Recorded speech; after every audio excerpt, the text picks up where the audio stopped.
What is he in for this Saturday night? I rule the weekend. I rule the weekend for sure. He just doing what he have to do, trying to psych himself out for the fight and things like that. But Lamont Roach knows what people are saying they think. He's just another name on Tank's hit list, another opponent who won't last long.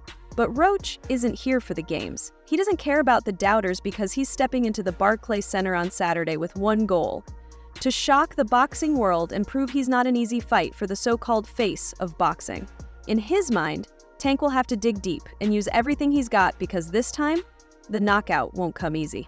It's competition, and it can only be one winner. It can't be two winners. It can only be one winner. So it's either going to be you or me. And I'm going to get you before you get me. Y'all will see it on March 1st because Tank won't have a choice but to use everything he's got, Roach said, sending a message to those who think he won't last against the Baltimore power puncher. He's not backing down and isn't scared of Tank's crazy knockout ratio. If anything, Roach sounds like a man who sees something others don't, a gap in Tank's defense, a habit he can take advantage of.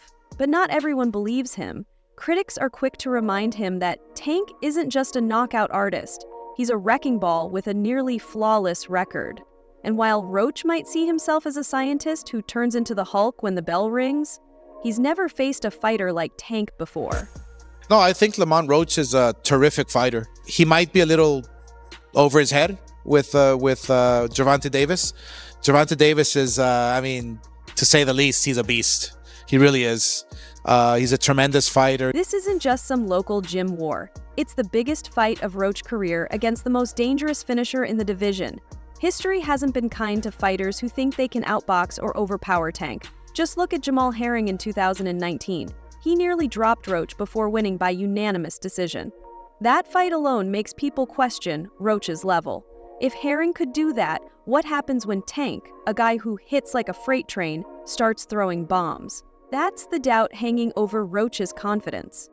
I think he actually took this fight for the naysayers and all the people talking shit about the fight. I think he actually took the fight because he know that I'm a dog, and he want to prove his skills against a dog. So I'm gonna show y'all what happens when two dogs get in the ring together. And I'm going. But Roach isn't paying attention to the doubts. He's focused on the work. Moving up from 130 to lightweight, he believes the extra weight will give him more power, strength, and durability. We're just working on getting stronger and faster. We have more room to do physical things without worrying about cutting too much weight, he explained, making it clear he's in the best shape of his life. And it's not just about his own improvements. Roach sees cracks in Tank's camp. Tank's longtime trainer, Calvin Ford, won't be in his corner on fight night, and Roach knows that's a big deal. It's like taking the captain off a ship right before a storm, and he's ready to take advantage. Roach and him, back and forth battles and whatnot. It's going to be a pretty interesting fight, you know what I'm saying? Because Roach he come to fight. I mean, I think it's a great fight. Everybody talking all that stuff about, why Roach? Because he signed and took the fight, you know what I'm saying? And it's good for the community. More than likely, Roach said when asked if Ford's absence would be an advantage. I think it's a little weird. You've been with your trainer your whole career, and now he's not in your corner. That might make a difference. And he's right. As dominant as Tank is, he has patterns. He starts slow, falls behind on the scorecards, and then relies on his one-punch power to save the fight. It's worked every time, but what if that punch doesn't land clean? What if Roach, with his slick boxing skills, builds an early lead and makes the later rounds messy? That's the scenario Roach is betting on. That's the scenario Roach is betting on.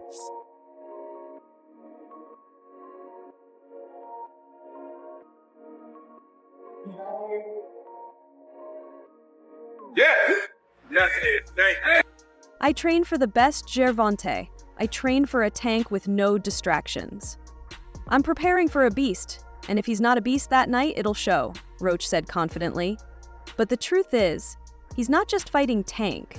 He's fighting the expectations, the narrative that he's just another stepping stone. He's up against a sport that has already decided his fate. And that's what makes this fight so interesting. If Roach is wrong, if he's just another name on Tank's highlight reel, the critics will have their I told you so moment.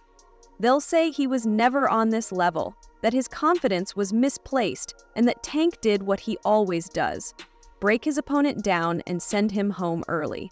Man, training camp's been great, man. I've been working my ass off. I've been putting myself through hell, putting myself through fire. Also, for March 1st to come out victorious. Lamont, hip-hop is real, But if Roach is right, if he survives the early rounds, exposes Tank's bad habits, and drags him into a real dogfight, that changes everything. Despite the odds and the doubts, Roach is convinced he has the answers. "I've been here before. The tables will turn, I'll tell you that," he said without hesitation. Maybe he's bluffing, or maybe he truly sees something the world doesn't. But one thing is certain: he's not coming to Brooklyn to lose. And all this confidence isn't just his own, it's backed by his father, Lamont Roach Jr., who has been preparing for this moment his entire life, even if the world hasn't been paying attention. As Roach Sr. stands in his son's corner ahead of the biggest fight of his career against the unbeaten knockout artist Gervonta "Tank" Davis, memories flood back. The late nights in the gym, the long drives to amateur tournaments, the sacrifices. But more than anything, he remembers the lessons from one man, Bernard Roach. Bernard wasn't just a mentor, he was family, the architect of a boxing legacy that still stands strong today. And as Roach Sr. steps into Brooklyn's Barclays Center, a place where dreams are made and broken, he knows Bernard is watching. "We saw it, we believed it, we achieved it," Roach Sr. says, his voice filled with both pride and sorrow. Bernard Roach was a very good man. Fight him like a dog, and he said, "I'm gonna try to knock him out. If he talking about retiring, I'm gonna try to retire his ass early." A lot of people think that that's the wrong game plan. I agree. I don't think it's gonna work, but For Roach Sr., this isn't just a fight, it's the result of years of hard work. A chance to prove that Lamont Jr. is more than just an underdog, more than just another name on Tank's record. The world may see this as another easy win for Davis, another knockout for his highlight reel, but inside the Roach camp, there's a strong belief that this time will be different. Roach Sr. carries his mentor with him everywhere. Bernard Roach may have passed in 2017, but his presence is still felt. His teachings, his wisdom, and his relentless drive to build champions live on in the fighters he helped shape.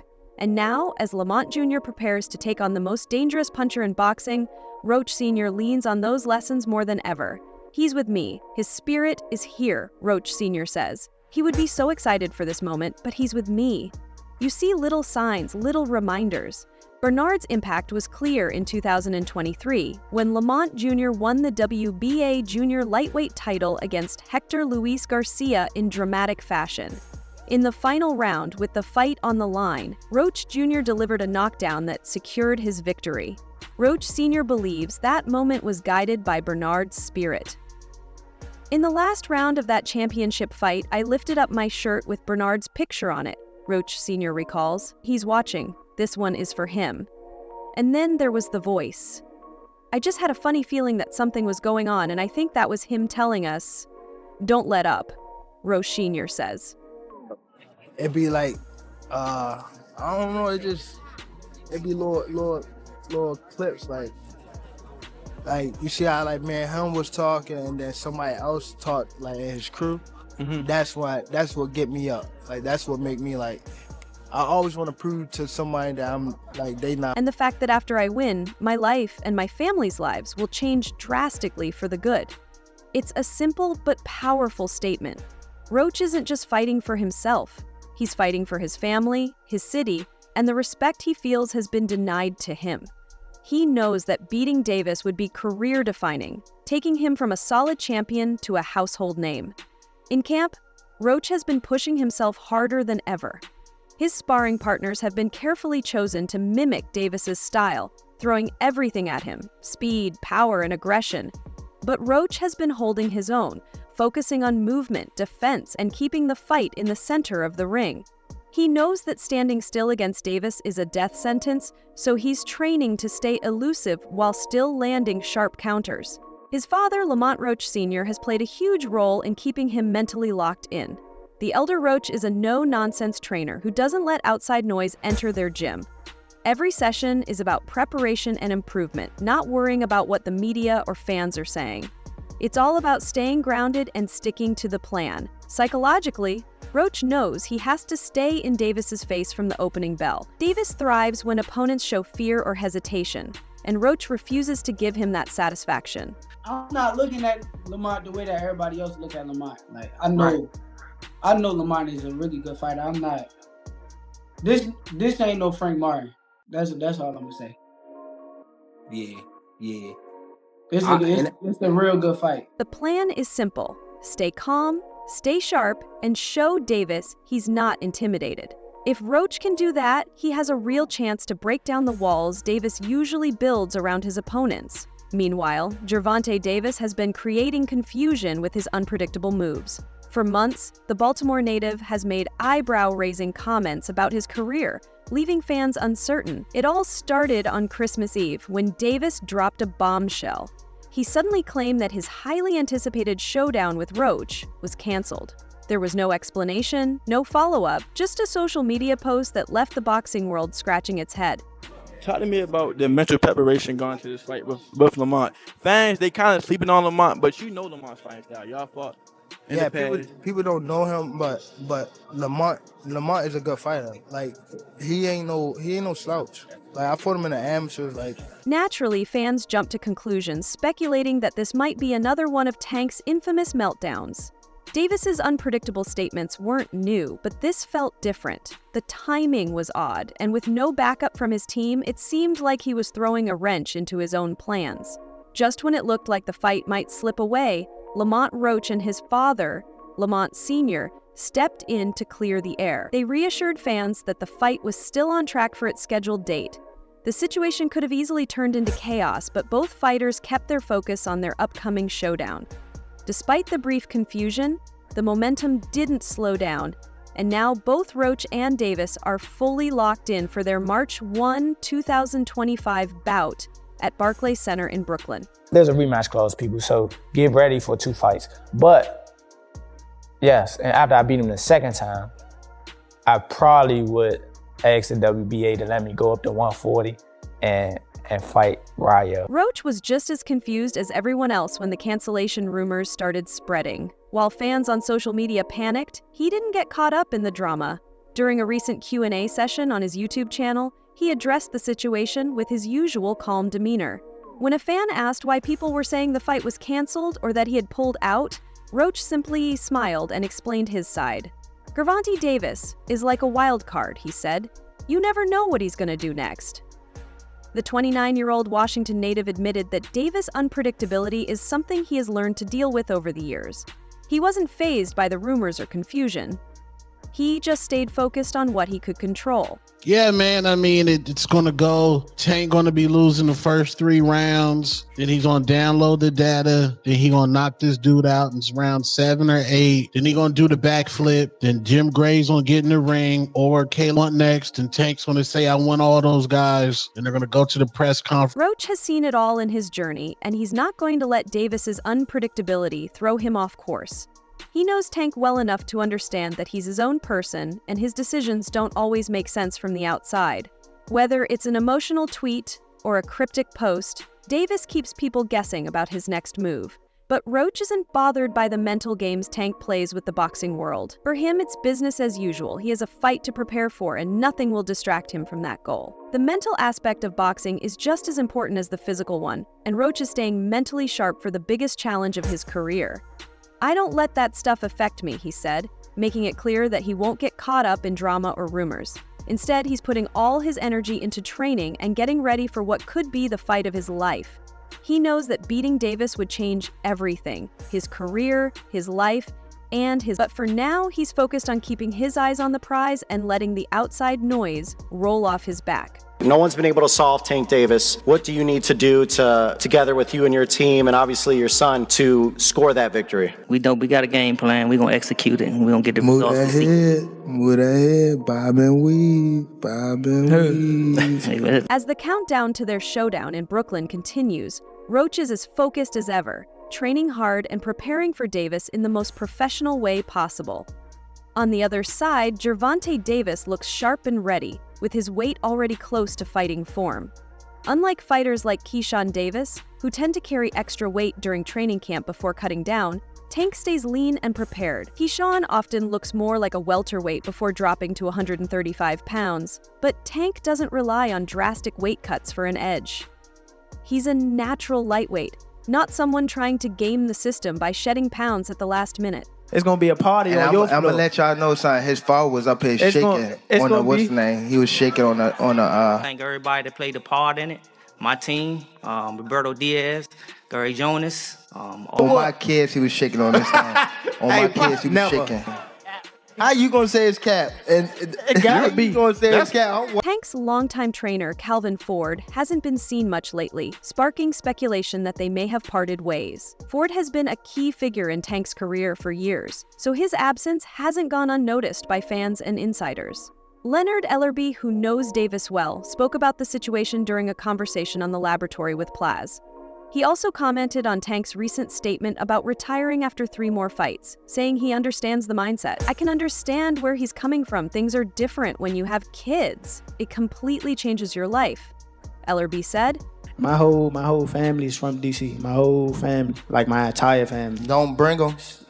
Don't bring them. For what? Don't bring them. I'm telling you. They gonna celebrate with me. Don't bring them. It's gonna be a party on your floor. I'm gonna let y'all know something. His father was up here shaking on the what's the name? He was shaking on the Pops. On my kids, he was. Ellerbe also noted that Tank sees things differently now compared to 6 or 7 years ago. He acknowledged that if Tank says he's retiring, people should take his words seriously. It's never good enough no matter what you do, and sometimes that can be frustrating, Ellerbe said, highlighting the pressure from fans and the constant demand for more fights. He added that there's more to life than just boxing, and while fighters respect the fans who pay to watch them, they also have personal lives. Fans want you to keep fighting, but they don't really care about your health afterward, he explained. What? Who said that? You said what? You said what? Yeah, that's why I've been waiting for the niggas to talk. How much you want back? How much you want it back? Because I came up here alone. How much y'all want back? How much you want back? Just cut it out. Huh? 100? That's a bet. Tank's future looks promising, but it's filled with hungry challengers like Edwin De Los Santos and Keyshawn Davis, all eager to take his spot. He knows these won't be easy fights, and the competition is only getting tougher. If he's confident he can beat them, he also understands the toll those battles will take on his body. At this stage in his career, he may not want to go through the grueling effort required for such high-stakes matchups. Ellerbe also spoke about the harsh reality of boxing and how it impacts a fighter's long-term health. When the people who I fight, when they start talking, that's when y'all get dumb.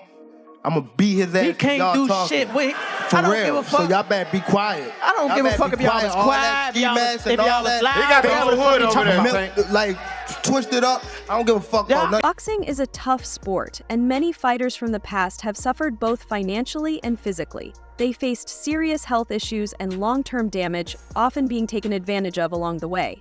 Ellerbe understands why some fighters choose to leave after making their mark, as everyone has different goals in life.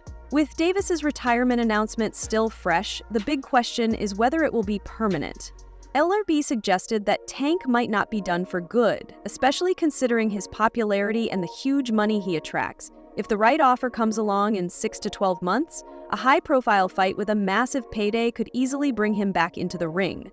Why was it so easy when he fought Frank Martin? Frank Martin was inexperienced and nervous. You know, it is what it is. It's going to be a different fight when I'm in there. He's going to be a different fighter when he's fighting me. Hey, what's your game plan for the fight? Whoop his ass. I'm always looking for a knockout. No matter what, I'm always prepared for 12 rounds. But I'm always looking for a knockout, and if I get the chance, I'm going to try to knock his head off. Premier Boxing Champions released a behind-the-scenes look at Davis's preparation, called Gloves Off, where Davis opened up about his biggest fear, losing. He admitted that he dreads looking bad on fight night, especially in front of a worldwide audience. My biggest fear is being embarrassed, then you become this meme. I ain't got time for that, he said. Davis made it clear that he's not just fighting to win, but to avoid humiliation. It's a revealing insight into one of boxing's most dangerous fighters, showing that while many assume boxers are fearless, it's actually the fear of embarrassment that drives Davis to be great. Yeah, man. I mean, it's going to go. Tank going to be losing the first 3 rounds. Then he's going to download the data. Then he going to knock this dude out in round 7 or 8. Then he going to do the backflip. Then Jim Gray's going to get in the ring. Despite Roach's success, he enters this fight as a huge underdog. Davis, undefeated with a record of 30-0 and an incredible 28 knockouts, is known as one of boxing's biggest stars and hardest punchers. But Roach isn't backing down. He sees this as his moment to shock the world. Mentally, I've got a chip on my shoulder, he said. It's just like the Hector fight. Y'all got me messed up. Count me out if you want, you're all going to see. He knows most people don't believe he has a real chance against Davis, but that only fuels him even more. What do you think? Share your thoughts below. All right, that's all for today. What do you think about everything we just uncovered? Let me know your thoughts in the comments below. I love reading what you all have to say. And if you enjoyed this video, don't forget to hit that like button and subscribe for more updates like this. Turn on the notification bell so you don't miss out on any of the latest stories. Boxing Glory, signing off. Stay safe, stay informed, and I'll catch you in the next one.